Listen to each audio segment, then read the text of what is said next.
राधे राधे मेरे प्यारे भाइयों बहनों माताओं व बंधुओं।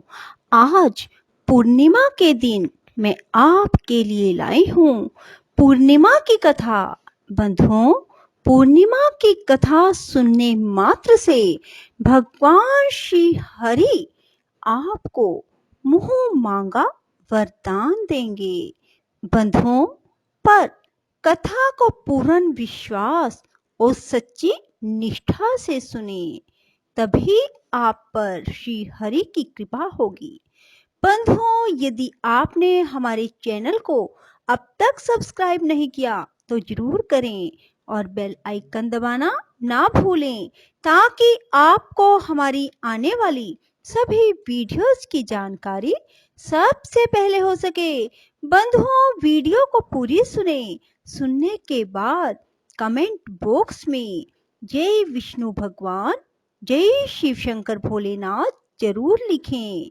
बोलो शिव शंकर भोलेनाथ की जय, विष्णु भगवान की जय। किसी नगर में चंद्रहास नाम का एक राजा था। उसकी पत्नी का नाम कृतिका था और वही नगर में एक ब्राह्मण और ब्राह्मणी रहते थे। उनके यहाँ धन धान्य की कोई कमी नहीं थी, पर उनके कोई संतान नहीं थी। इस वजह से वे बहुत दुखी थे। एक समय एक तपस्वी उस नगरी में आया। वह तपस्वी उस ब्राह्मण के घर को छोड़कर सभी घरों से लेकर भोजन करता, पर वह रूपवती से भिक्षा नहीं लेता था।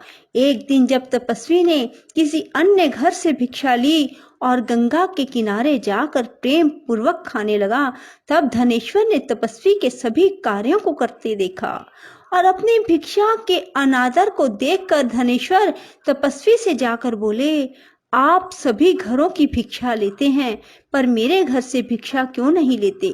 तब तपस्वी ने कहा, जो निसंतान हो उसके घर की भिक्षा बड़ी पापदायिनी मानी जाती है। पतितों का अन्न खाने से मनुष्य आप भी पतित हो जाता है।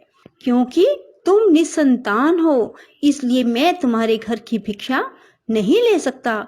धनेश्वर ने तपस्वी के पैर पकड़ लिए और बोला, मुझे आप पुत्र प्राप्ति का उपाय बताइए, मेरे इस दुख को खत्म करें। आप मेरे दुख को खत्म करने में समर्थ हैं।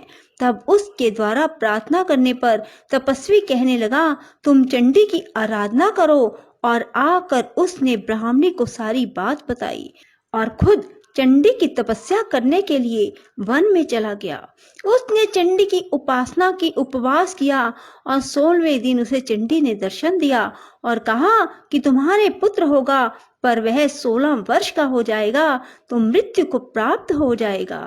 पर यदि तुम 32 पूर्णिमा का व्रत करोगे तो वह दीर्घायु प्राप्त करेगा। जितनी तुम्हारी समर्था हो उतने घी के दीपक बनाकर शिवलिंग के सामने जगाना, पर ऐसा 32 पूर्णिमा को ही करना। प्रातः काल होने पर इस स्थान पर तुम्हें एक आम का पेड़ दिखाई देगा। पेड़ पर चढ़कर एक आम तोड़ना और घर ले जाकर पत्नी को दे देना। अब वह स्वप्न से जागा और पत्नी को सारी बात बताई। स्नान करके पत्नी को खिलाना। प्रातः काल होने पर इस स्थान पर तुम्हें एक आम का पेड़ दिखाई देगा। पेड़ पर चढ़कर एक आम तोड़ना और घर ले जाकर पत्नी को सारी बात बताना और स्नान करके पत्नी को खिलाना। उसके संतान होगी।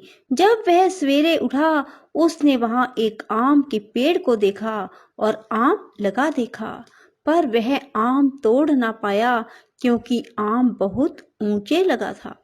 और गणेश जी से प्रार्थना करने लगा कि हे गणेश जी, मेरा कार्य सिद्ध करें और मैं अपना मनोरथ पूर्ण कर सकूं। गणेश जी की कृपा से धनेश्वर पेड़ पर चढ़ गया और उस फल को देखा। उसे महसूस हुआ कि ये तो वही वरदान वाला फल है, और उसने तोड़ा और पेड़ से नीचे उतर आया और फिर घर जाकर उसने अपनी पत्नी को दिया। 9वें महीने उसके पुत्र पैदा हुआ और पुत्र बहुत ही सुंदर और सुशील था। उसकी माता पिता ने 32 पूर्णमासी का व्रत करना शुरू कर दिया।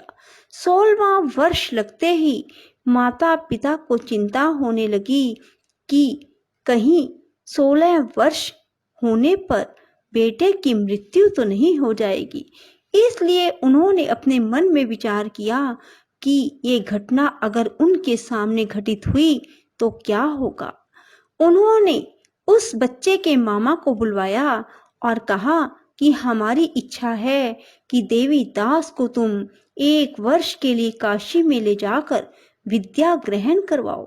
उसे अकेला बिल्कुल नहीं छोड़ना, तुम सदा उसके साथ रहना। और इस तरह से उन्होंने अपने बेटे को 1 वर्ष के लिए काशी भेज दिया। किंतु यह बात मामा को नहीं बताई। धनेश्वर ने अपने पुत्र की मंगल कामना के लिए भगवती की आराधना शुरू कर दी और फिर 32 पूर्णिमा का व्रत पूरा कर लिया। कुछ दिनों के बाद मामा भांजा किसी गांव में ठहरे हुए थे। जिस धर्मशाला में वे ठहरे हुए थे वहां एक बारात ठहरी हुई थी। लगन के समय वर को कोई रोग हो गया। वर के पिता ने कुटुंबियों के साथ विचार विमर्श किया कि वह देवीदास को वर के रूप में ले जाते हैं और बाद में विवाह के अन्य काम अपने पुत्र के साथ करवा देंगे। वर का पिता देवीदास के पास गया और बोला, तुम थोड़ी देर के लिए अपने भांजे को हमें दे दो ताकि लगन का काम सुचारू रूप से हो सके। उसके मामा बोले, वर को जो मिले वो हमें देना, मेरा भांजा वर बन जाएगा। और वे मान गए और देवीदास को वर बनने के लिए भेज दिया। विवाह कार्य विधि पूर्वक संपन्न हो गया। पत्नी के साथ भोजन ना किया और पत्नी ने देखा कि उसकी पति की आंखों में आंसू है। वह बोली, आप उदास क्यों हैं? लड़के ने सारी बात बताई। उस कन्या ने कहा, ऐसा कैसे हो सकता है? अग्नि के सामने मैंने आपको पति बनाया है। देवीदास ने कहा, ऐसा मत कहिए, मेरी आयु बहुत छोटी है, मेरी मृत्यु के बाद तुम्हारा क्या होगा? पत्नी बोली, जो होगा सो देखा जाएगा। दोनों ने साथ में भोजन किया और सो गए। देवीदास ने जाने से पहले अपनी पत्नी को 3 नगों से जड़ी अंगूठी दी और एक रुमाल दिया और कहा कि इसे मेरा संकेत समझकर स्थिर चित्त हो जाओ। मेरा जन्म मरण जानने के लिए एक पुष्प वाटिका लगाओ और वहां नव मल्लिका लगाओ और उसे जल से सिंचित करती रहो। जिस दिन ये सूख जाए समझ लेना मेरे प्राणों का अंत हो गया, अर्थात मेरे प्राण निकल गए। जब ये फिर से हरे भरे हो जाएं तो समझ लेना मैं जीवित हो गया हूँ और इसे मेरा संकेत समझना। प्रातः काल होते ही विवाह कार्य संपन्न हुए तो कन्या ने अपने पिता से कहा, यह मेरा पति नहीं है, मेरा पति वही है जिसका रात्रि में मेरे साथ विवाह हुआ था। यदि यह मेरा पति है तो मुझे बताए कि रात्रि में हमारी क्या बातें हुई थी, इसने मुझे क्या दिया। ये बातें सुनकर वर कहता, मैं कुछ नहीं जानता।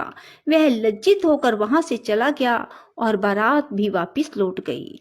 मामा भांजा काशी विद्या अध्ययन के लिए चले गए और एक दिन काल से प्रेरित होकर एक सर्प देवीदास को काटने के लिए वहां पहुंचा।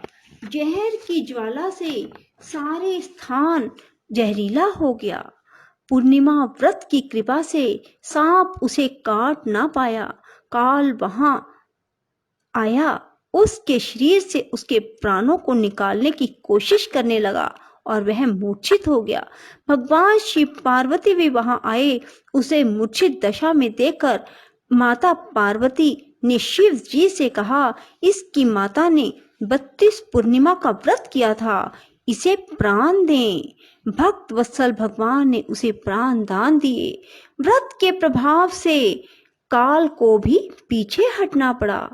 उसकी स्त्री उसकी प्रतीक्षा करती थी। उसने देखा कि पुष्प वाटिका में कुछ भी ना रहा और साथ ही देखा कि सब हरा भरा हो गया। ऐसा देखकर मैं बहुत हर्षित हुई और अपने पिता से बोली, पिताजी मेरे पति ठीक हैं, उन्हें ढूंढिए। उधर मामा भांजा भी 16वां वर्ष पूरा होने पर काशी से वापस चल पड़े और कन्या के घर पहुंच गए। कन्या ने अपने वर को पहचान लिया।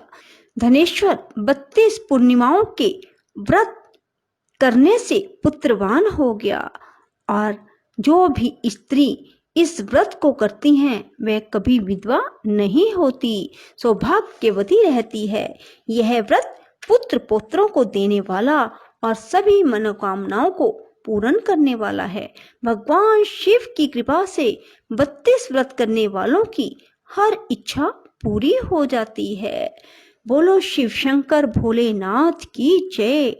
राधे राधे, जय श्री कृष्णा। बंधुओं, यदि आपको हमारी वीडियो पसंद आए तो इसे लाइक करें और शेयर भी जरूर करें। धन्यवाद।